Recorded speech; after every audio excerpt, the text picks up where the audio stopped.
Oh iya, jadi di sini kita akan selesaikan masalahnya Mbak ini secara bersama-sama. Sebelumnya kita tahu berat badannya kita sama tinggi badannya kita berapa? Untuk berat badan kadang berubah-ubah tiap bulan. Kalau tinggi badan? Kalau tinggi badan terakhir saya ukur itu tahun lalu 149. Oke, jadi kita ukur dulu tinggi badan sama berat badannya kita, Di. Iya.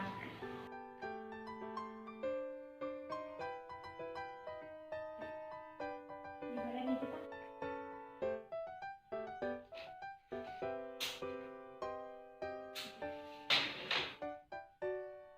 Oke, jadi berat badan Mbak itu 40 kg sama tinggi badannya kita itu 149 cm. Nah, untuk mengetahui apakah berat badannya kita ini ideal atau tidak, itu kita gunakan kita hitung dengan rumus indeks massa tubuh atau yang dikenal dengan IMT. Apakah berat badan saya bisa ideal atau tidak? Oh ya, sebelumnya saya jelaskan dulu di rumus dari IMT ini itu berat badan dalam kilogram dibagi dengan tinggi badan dalam meter yang dikuadratkan. Nah, untuk berat badan untuk IMT di bawah atau kurang dari 18,5 itu kategori underweight. Untuk 18,5 sampai 25,0 itu kategori normal.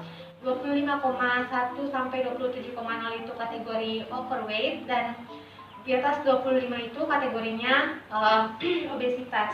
Nah, berdasarkan yang saya hitung tadi, jadi Mbak bisa lihat di sini berdasarkan hasil perhitungan dari IMT tadi, hasil perhitungannya itu 18,01. Jadi kategori berat badan Mbak ini tidak ideal atau underweight.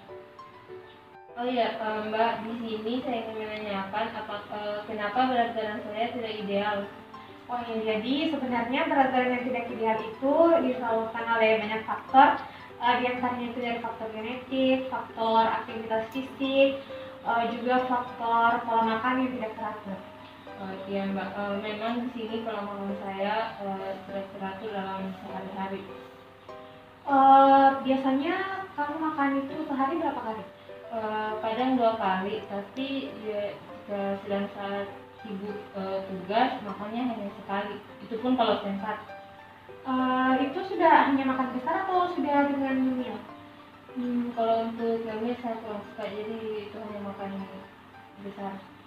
Oke, jadi Mbak ini kurang asupan makan karena pola makan Mbak ini tidak teratur. Jadi mungkin ada masalah lain lagi, mungkin dari faktor genetiknya kita mungkin, atau faktor aktivitas fisiknya kita, atau bagaimana? Kebetulan dalam keluarga saya yang kekurangan gizi itu hanya saya.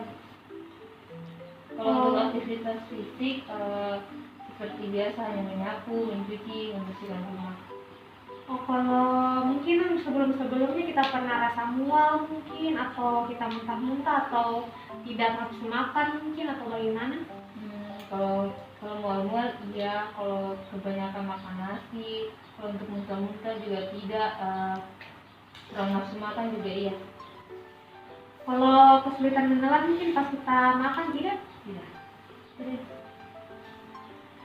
Oke, jadi faktor utama dari Mbak berat badannya tidak ideal ini karena kurang asupan makan ya. Iya. Nah, di sini kan kita mengalami underweight atau berat badan kurang itu karena pola makan kita itu tidak teratur. Nah, bisakah kita ubah kebiasaan makannya kita supaya berat badannya kita itu nanti bisa ideal? Oh iya, nanti saya makan untuk lebih jaga lagi pola makan. Nah, untuk mengubah pola makannya kita itu ada beberapa hal yang harus diikuti. Itu yang pertama, dengan mengkonsumsi beragam jenis nutrisi seperti karbohidrat, lemak, serat, vitamin, juga mineral. Nah, yang kedua itu dengan menjaga pola makan yang seimbang. Nah, bisa kita lihat di banner yang ada di sini, itu dengan 3 kali makan utama dan 2 kali selingan dalam satu hari. Nah, yang pertama itu sarapan. Nah, sarapan ini tuh kita mulai dari jam 5 pagi sampai jam 9 pagi. Nah, pentingnya itu kalau kita sarapan itu karena sarapan ini tuh untuk menyediakan energinya kita dan zat gizi untuk memulai aktivitasnya kita itu pada satu hari. Nah, yang kedua itu selingan pagi. Nah, ini tuh biasanya itu jam 10 pagi. Nah, selingan ini dilakukan untuk menghindari makanan yang berlebihan di waktu siang hari. Nah, bisa kita makan cemilan-cemilan yang sehat seperti buah-buahan. Selanjutnya itu makan siang. Nah, makan siang ini tuh dari jam 12 sampai jam 1 siang. Nah, kalau karena waktu siang itu pencernaannya kita berada dalam kondisi yang paling aktif, jadi kita itu harus makan makanan yang kaya akan gizi seperti cukup energi, karbohidrat, lemak, protein, juga mineral. Nah, yang selanjutnya itu selingan sore.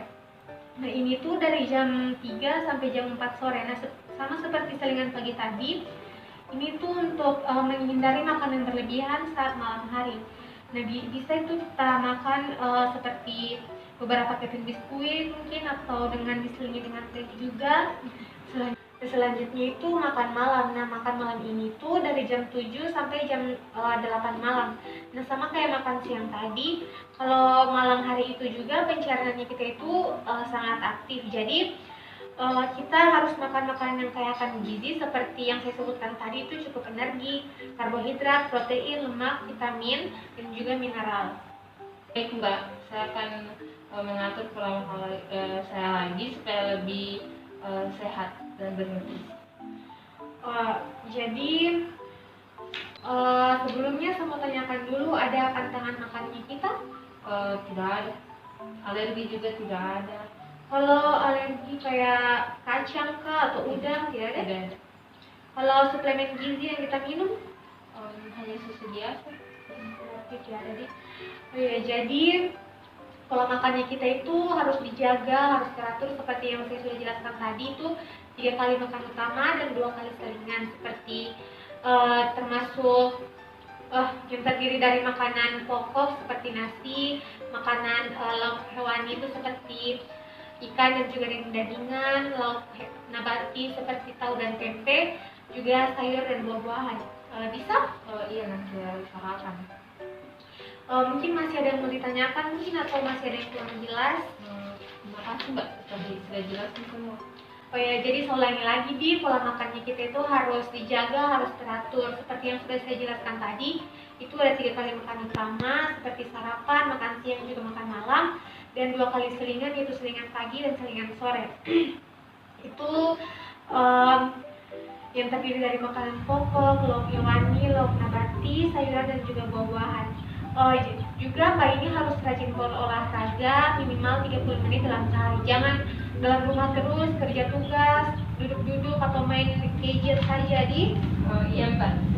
Mungkin masih ada yang perlu ditanyakan lagi mungkin, atau yang masih kurang jelas? Sudah jelas Mbak, terima kasih. Oke, jadi kalau tidak ada yang lagi yang mau ditanyakan, mungkin sesi konselingnya kita hari ini saya cukupkan sampai di sini. Semangat terus biar berat badannya kita bisa ideal. Kalau masih ada yang mau ditanyakan atau yang masih kurang jelas, mungkin nanti bisa kita hubungi nomorku ini, atau kita datang lagi di klinik. Baik, Sama 1 minggu ke depan atau 2 minggu ke depan mungkin bisa kita datang lagi di sini untuk kita kontrol lagi. Iya Mbak, nanti saya datang kembali untuk kontrol. Ya, terima kasih atas kerjasamanya, hati-hati di jalan. Iya Mbak, terima kasih.